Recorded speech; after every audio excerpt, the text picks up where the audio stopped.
Good day, viewers, and welcome back to another exciting episode of the Social League. My name is Madeline Gassis, and I will be your moderator for today's discussion. So, as you guys can see, the setting is a bit different, the vibe is a bit different, because the guests are a bit different. So, today I'm joined by your brand influencers, your YouTubers, so we can unpack influencing. But before we do that, stay tuned for our daily promo ad.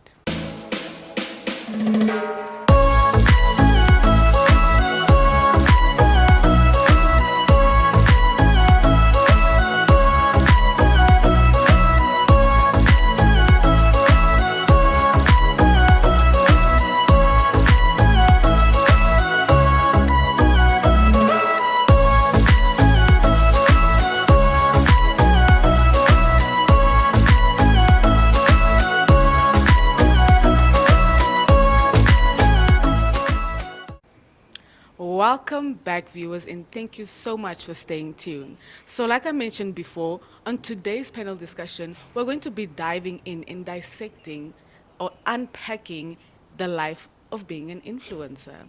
So, today on my panel, I'm joined by Taimi. Welcome, Taimi. Thank you. And then I am joined by Robin. Welcome, Robin. Thank you. And then I am joined by Geneva. Welcome, Geneva.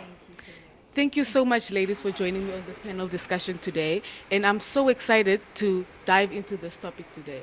So I'd really like to start at the beginning, right? So what is it that made you get into, this type of, I don't know what to call, I don't know, let me call it a profession. It is a profession. It's a career, Yeah. So what was it that made you decide that, you know what, I'm going to do influencing, I'm going to do brand promoting, I'm going to be a YouTuber, I'm going to be a TV personality, So I'm going to start with you, Taimi. What is the driving force that got you into deciding to do influencing and YouTubing? Well, I think for me, it's really the passion that I have for creating. I really like nice things. So, and then, so I like to share my nice things. And with that then comes the passion for creating. So, really passion for creating. Robin? All right, so for me, I think it's more just, I don't want to say what she was saying, what Tammy was saying, but just alluding to that, it's about celebrating what you have, basically, and doing something that you're getting paid for, that you're passionate about, you literally don't have to work a day in your life. So, that's how I got into it. I just started taking pics of things I have, and brands decided, hey, maybe she could make money for us because of her following, so why not? And boom, it became a career. Okay, Geneva? Well, for me, honestly, I was just bored at home. And I was honestly just bored at home. I was like, okay, what else can I do? It was during the time of COVID. I was really bored, but I genuinely like creating, anything. So I was like, you know what? Instead of like using anyone else, let me use myself. Let me invest in myself. Let me get my, own life together. And then I just started influencing branding, and I've been loving working with the brands thus far. I'm excited. Were you always, I'm pretty sure it's not a secret that you all three are very confident on your respective platforms. So what I want to know is, confidence is something that a lot of young women struggle with these days. So were you always as confident? I think on my earlier ages, I had low self-esteem, but I had to sort of just build that if I wanted to, be sort of like a person of influence. So I had to coach myself, pep talk myself, like, listen girl, you need to get your act together. So I think my low self-esteem derived from other people's opinions, and I then had to go back to the root and say, okay, this is not who I am. This is people's definition of me, and that's not my definition of myself. So I had to go back there and re-change that. And from there, it was really just upwards. Upwards. Robin? All right, so for me, it's, I think I was just that borderline very, very confident / cocky girl. So at home, I grew up in a home where I was really, really encouraged to just be me, do me, and excel at being me. So I'm one of those people. I've never had an issue being confident. Definitely a person that thrives being the center of attention, but more so being in front of a crowd. Never put me in a crowd. When I'm in a crowd, I literally close up. So it's one of those things where the Robin Nakambo that you guys see on the socials is my alter ego. That's my facade. That is who I am when I need to make things happen for myself. But then when it comes to the person that my friends know, for example, in my family, it's the total opposite of who you guys see as the public. Yeah, so it's like a little on and off switch. Yeah. Okay, Geneva. That actually makes a whole lot of sense, and I can relate to that. I never really also had a problem with confidence. I've always been a confident person. The only thing for me is the thing of like, how am I going to project myself in the best way that I can? But the confidence is there. It's just a thing of like, how am I going to project it so, people can accept me for who I am. You get what I mean?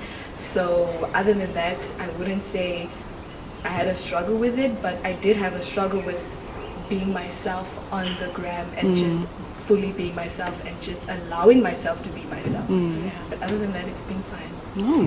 Love to see it, ladies. Now, see, I myself, I am an aspiring influencer / YouTuber, and one thing that everybody wants to know is the monetization, right? So I'll start with you, Taimi. Okay. Have you monetized off of your Instagram or off of your YouTube channel, and how did you get to that point? Well, I have monetized off my Instagram through brands, obviously reaching out. But with YouTube, it's something else. And I am also monetized on YouTube. With YouTube, you sort of have, it's like an application. It's an application process. Whereas with Instagram, it's just brands saying, hey, I think you align with our brand and would like you to, do this in exchange for this. Whereas with YouTube, like I was saying, you need to sort of apply, you need to reach certain requirements. I know that you need 1,000 subscribers and you need 4,000 watch hours, and then they sort of check your YouTube channel for eligibility, and then once that's done, you sort of get accepted into the YouTube community, and then they monetize your videos and you get paid based on your views and the ads, and basically. Quick question. What's the amount that they start paying you on? Like, where does it start? Okay, so YouTube has a threshold of 70 euros, and 70 euros is equivalent to almost, I think, 1,400, 500, if I'm not wrong. Yeah, so. And is it a monthly payment? Yes, it's a monthly payment. Okay. Robin? All right, so monetizing for me, Instagram obviously is the biggest platform that I have. That one obviously depends on brands, and depending on the brands that you also choose to work with. And when it comes to influencing, we need to understand that our power is not only on your followership, but on the ability of you as an influencer encouraging buying power from your followers. So it could be that you're going to post a picture and 10 people are going to like it, whereas Time is going to post a picture and 1,000 people are going to like it. But they're screenshotting mine to take it to the brand to say, I want what Robin is wearing, whereas with Timey, it's more clout. Oh, yes, gold fryers, we are your onions. You go, girl. Yes. But the buying power is there. So you need to create content that will encourage somebody to want to buy it. So when it comes to us monetizing, you need to realize that you need to take brands that align with whom you are. So it doesn't look like you're selling a brand, but you're living your life while using the specific brand. And it's basically just blending in Exactly. with your lifestyle. So the moment it blends in, the more people Authentic, that authenticness is there, the more people are more inclined to buy it, the more you can go to the person and say, look, I've got a package for you and I want 8,000 per month. If you can justify why you deserve that 8,000, you're going to get it. So I can't really give you a specific range as to how much I would make from a post, a video, a reel, Instagram TV, whatever. But I could basically say it could be between a good 2,000, nothing less than 2,000, up to 20,000 per month. Okay, girl. Per brand, you know. So it's all about how you package it. I've got a rate card, a portfolio. You know, it states perfectly that an Instagram TV video would be this much, this would be that, that would be that. But at the end of the day, if you're starting a relationship with a brand, for example, you give them a little package that looks like you're giving them a discount, so they're more inclined to work with you. But always remain professional. So Instagram, that's that. Facebook. Look, there was an era where Facebook was the Instagram. No, and, no, really. and that was the time I was on radio. But then when I sort of just went off radio and Instagram came up, I felt like Instagram really aligned with who I am. So my Facebook sort of slacked a bit. So when it comes to my followership, my Facebook is the least followed. You know, I've got the maximum 5,000 followers. I think my normal fan page is like 13,000, which is a lot for some people, but for me it's just not good enough when you're comparing it to a brand for Instagram that's got 100,000 followers up, you know. So that's still picking up. So I usually just put that Facebook as part of a link to my Instagram. I like that they sort of have allowed us now to link Instagram and Facebook together, so that even when you post something on Instagram, it's automatically also uploaded on Facebook. So you sell that as a little package to the brand as well, to say, I'm not only going to cost you for Instagram, but Facebook as well, and just together, you know. And then when it comes to YouTube, I'm not the YouTuber. I'm not on Tiny Dance levels. But I did start up a YouTube page, I think last year, if memory serves me right. And it's just to remain relevant. The stuff that I also put out there is not really bubblegum. It's not the normal stuff. It's more so just in depth, the type of person I am, really chatting with friends. You know, if I've got an Epimex video that I need to put out there, I'll put it there as well. So I am leveraging on with not only monetization for YouTube itself, but also with brands to say, I do have a YouTube channel, I've got a website, I'm going to put the videos that I create for you guys on these platforms as well. So I'm going to get money from YouTube, yes, but also from the brand itself. So it's also just the bigger picture to things. Okay. So, Geneva? Wow. That is a whole lot. Sorry, darling. When it comes to monetization, I feel like since I am fairly new to the influencer game, I decided, you know, I feel like in life you need to practice for the job that you want, isn't it? Whether you want to become a doctor, a lawyer, you go through internships. Yes. So I decided I'm going to put myself through an influencer internship. So I basically said, okay, I'm going to dedicate these 3 months into doing my content, but I don't want to be paid for it just yet, because I first want to see if I can actually handle it. I wanted to see if I can actually, can I work with deadlines? Can I work with what you're going to offer me? Like, how am I going to put the influence? Do I even have influence with you, with your product, you know? So I basically put myself in my own internship course, and it actually went quite well. Safe to say that I got accepted for the job. So I'm definitely gonna, as of now, I'm gonna, like, you know, set up a rate, you know, because I kind of saw like how I get my views to my likes to, like, you know, the interaction. So I definitely know now, you know, where the worth lies. Where the worth lies. Definitely banking on that. Yeah. Okay. Another thing that I actually wanted to know is, I'm gonna start with you. Do you approach brands, or do brands approach you? How does it work? It really just depends. It really depends. If there's a brand that I really, really want to work with and I believe in the brand, I will approach them. You have to be humble. Shoot your shot. You need to be humble in, you know, in this industry. So, I mean, if there's a brand that I really want to work with, I will go ahead. But mostly it's brands approaching me, and it's just whether or not I will decide if I want to do it, because it is my choice at the end of the day. I don't have to work with you, you know, so it is a choice, but brands do approach me more than I approach them. Robin? All right, so when it comes to approaching of brands, I know a lot of people frown upon this because they feel you look too desperate or whatnot, but something that I pride myself in is that there's nothing anybody can say to discourage my hustle. So when it comes to me reaching out, I will do what it takes to reach out to a brand. The worst thing they can say is no. But I still remain relevant to them, because tomorrow when something does come up, they're like, oh, but there's that girl from Namibia that reached out to us.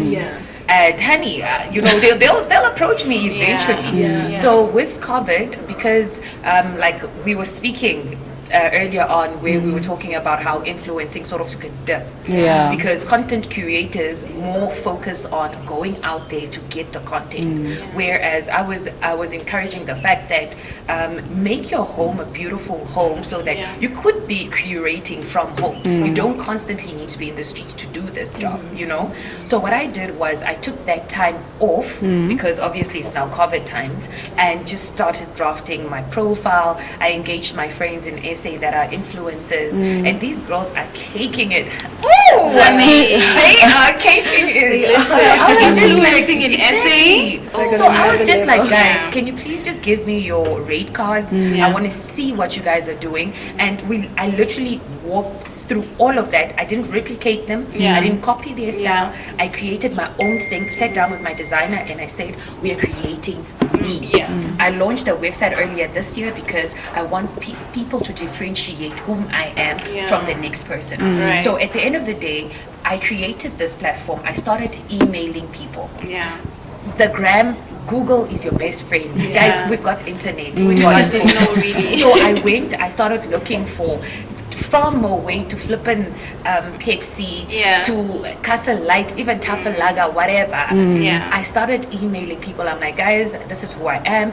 This is my rate card. This is my profile. I'm not from Namibia. This is my website. It's basically, it's got all of me on there. Please take a look at it. I would like to work with your brand. Some basically said, unfortunately, budget-wise, and I work for a corporate, so I know people's budget cycles work between a certain time and a certain time. So I didn't push it. I just took my L nicely. I said, no, it's fine. When you're God-fearing, something will come through. And then one or two of them bit. And now I've got a monthly salary coming from these brands, and I'm the one that approached them. So at the end of the day, don't feel bad to get that no. Don't feel bad. Don't feel like, why is it that time these things just come to her? But I have to look. It doesn't matter. It's everybody's season. So there are times that I do reach out, and there are times that things come to me. And also, one thing, guys, as influencers, don't know your worth, yes, but don't overcharge yourself. And when you're doing a job, don't differentiate between a job paying you 2,000 and a job paying you 8,000 or 20,000, because what you put in that job that's giving you 2,000 will basically be the determination factor of these people coming back to you. So we need to be cognizant of that all the time, because these people are also just brands. Today they don't have money, tomorrow they have money. But if they're gonna pay you 2,000 and you are gonna perform as if they're giving you $1 million, they will always be inclined to come back to you. So do you, but do it professionally at all times, regardless of cost. Thank you. Timing? Well, the question was, do I approach the brands? Yes. They approach me. I think it's saying to them, they approach mostly, but I don't shy away from knocking at people's doors. Like Robin said, there's nothing to lose. You literally have nothing to lose. The least they can say is a no. So I don't shy away from it, and I think it's such a great. It's another way of also saying, hi guys, this is me, because sometimes brands don't even know who you are. So it's also another way to market yourself. And like she said, if the budget doesn't allow for that time, they will always have you in mind for when something does come up. So then they will say, oh, there was this girl that approached us. Why don't we, use her? And I totally agree with what Robin said. Whether you're getting $1,000 or $5,000, do the job at the same standard and at the best that you can. I love this so much.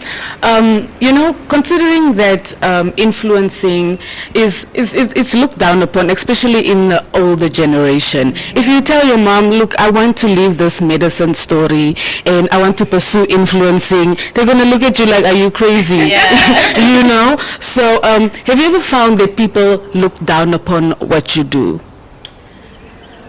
Not necessarily. Not necessarily. I think people, the people I socialize around, they understand influencing. They understand that there is actually money in it. They understand that it is a thing. So most of them actually encourage it. So I'm grateful for that. Oh, okay. Robin? No. And I'm saying no because maybe I don't. Not all my eggs are in one basket. Yeah. Okay. So besides the influencer Robin, I am a businesswoman. I am a corporate woman. Yeah. So nobody really looks at me and thinks, "Oh my goodness, what are you doing with your life?" Yeah. What? No. Yeah. You know. So and at the end of the day, I'd like to advocate for women that really are passionate about influencing, but yet also passionate about an 8 to 5. Also passionate about business. Do you? Yeah. As long as you allocate, because it's all about prioritizing, as long as you allocate, for example, on a weekly basis, I allocate between 1 or 2 hours of my day to my influencing. This now be it whether I'm shooting something, whether I'm just drafting stuff, whatever the case might be. And then the rest of it would be my normal work and my business. So don't be discouraged if you are in business, whether you've got an 8 to 5, if you want to do influencing, get dirty, get into it. Get into it. Yes. I think as long as it sort of like blends in with your lifestyle. So if you're an 8 to 5, why not approach corporate companies if you're passionate about corporate stuff and not rather like the lifestyle, travel and beauty. So at the end of the day, it should blend in with your lifestyle. Don't look like you're forcing it. Okay, Geneva. Well, for me, I think it definitely. I mean, it really depends on there are different households with different rules and people are different. Yeah. So if you're coming from like a traditional household, they don't believe in influencing. They don't do social media. They do. I still have my aunts calling me like, Geneva, what is this? Like, how do I they don't even know how to be on social media. So now I have to explain that I'm actually that girl on social media. So it's a thing, but I feel as though also you can't also really blame them because it's something that they don't know. You as the one that's doing it, you have to take your time, put them on, teach them, tell them, okay, this is what I'm doing, this is how you can help me if you want, if I want to be helped, but this is what I do, and it's either you're going to accept it, but regardless, I'm going to pursue it, so my parents have been accepting of my influencing, actually my dad would even record my videos. Honestly, he's such a team player. My mom will come through for me. So honestly, my family they've been very supportive. Very supportive. I love to see it. So another thing that I want to know is, considering you guys have quite a huge following, everybody here has above 15K followers. So how often do you check your DMs? I know that in the DM. I think it's a matter of really just allocating time for us. With social media, especially Instagram, there's so much that goes on. You need to study your insights. You need to look at the DMs.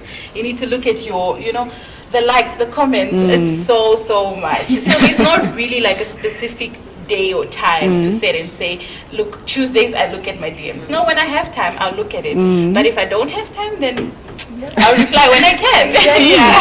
Okay, Robin? I think it boils down to, if it's really important, don't DM me. Yeah, exactly. Don't DM me. Exactly. And, I was, who was it? There's a book I was reading.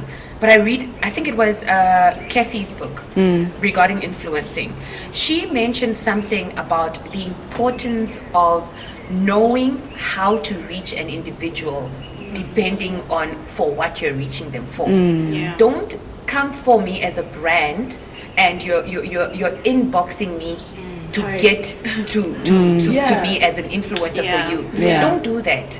I've got an email address which is there under contacts. Go there, send me an email, a proper thing. Be professional about it. Because once you are in my DM, I'm thinking it's the thirsty person. Because jokes. We see a lot of things. Like we get. I've received inappropriate pics from gentlemen, from females, whatever. But exactly. So it discourages me to go through that, because some people also just come through there to insult you. You don't know whether they woke up in a good mood or a bad mood or what.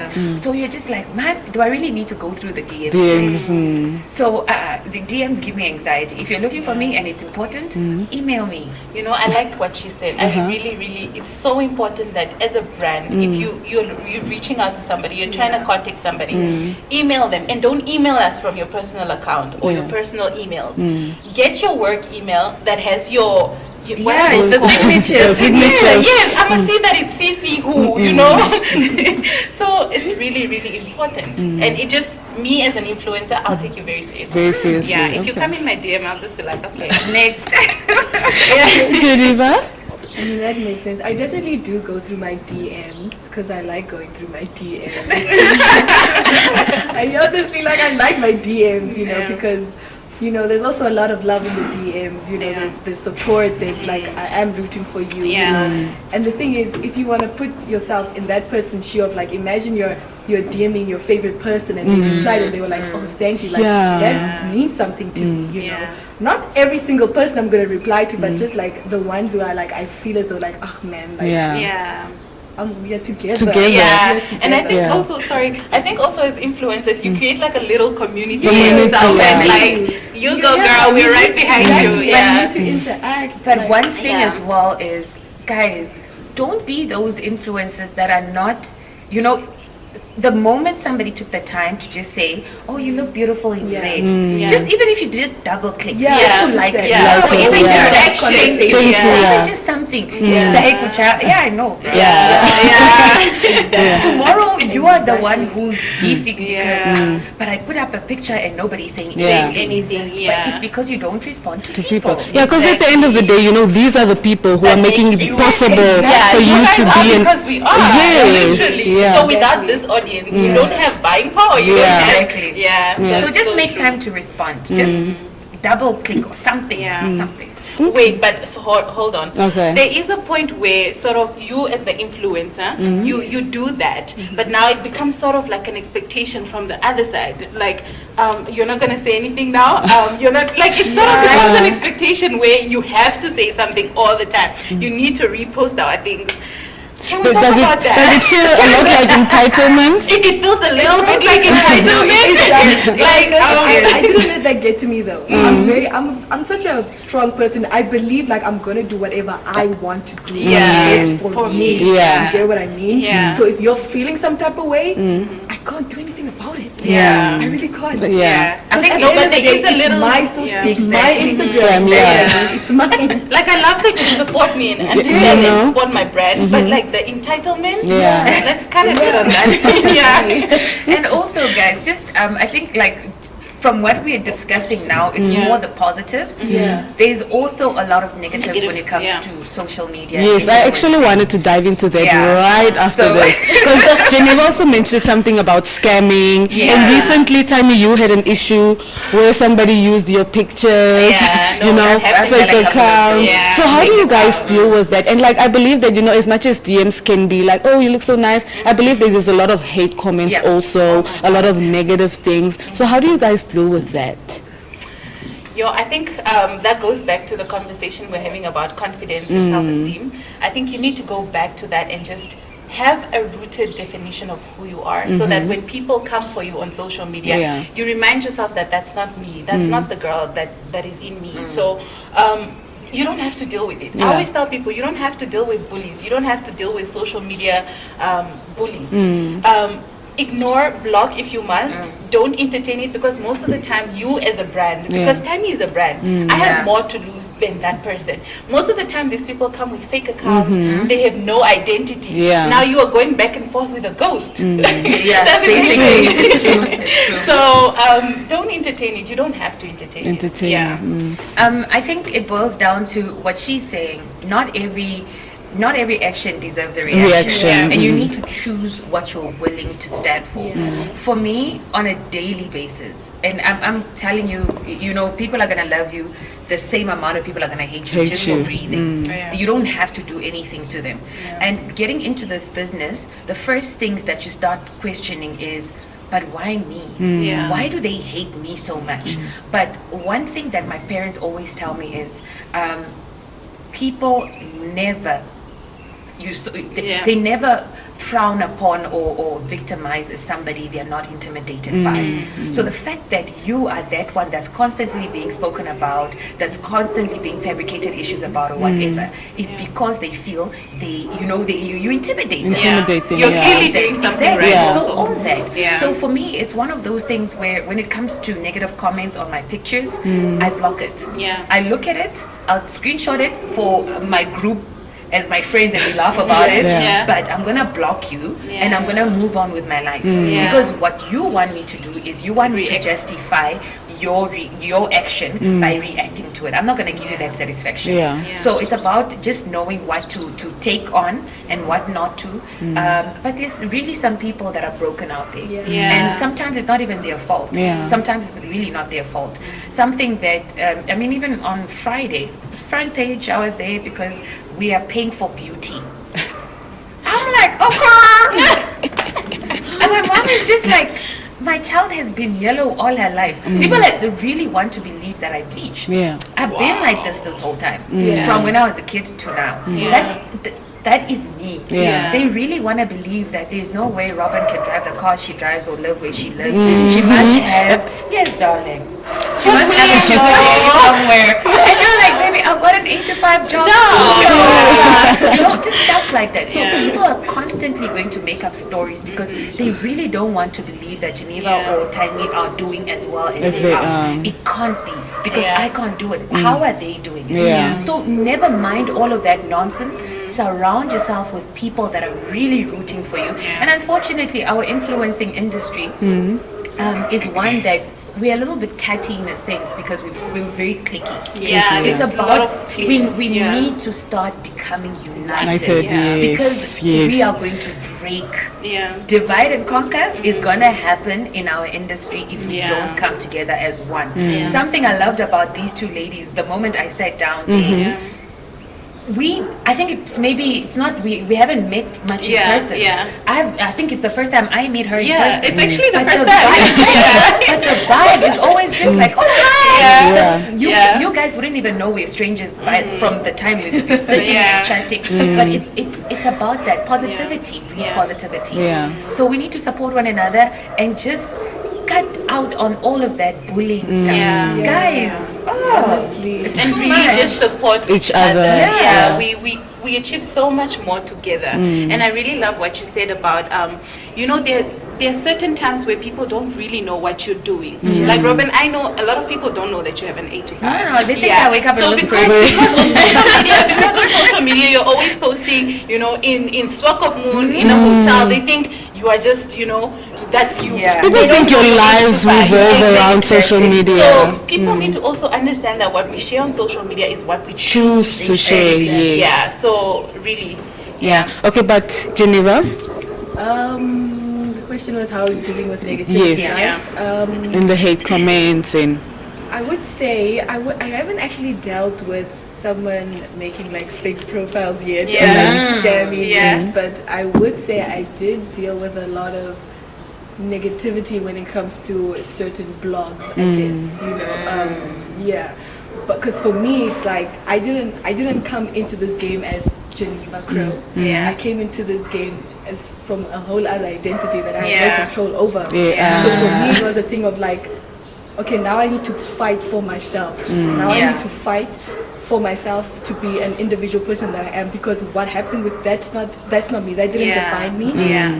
Yes, it introduced everyone to me, but that wasn't me. You get what I mean? So I had to do a lot. I had to, but at the same time I was having fun because I was being myself. I was like, you know what, I'm just going to do what I want to do.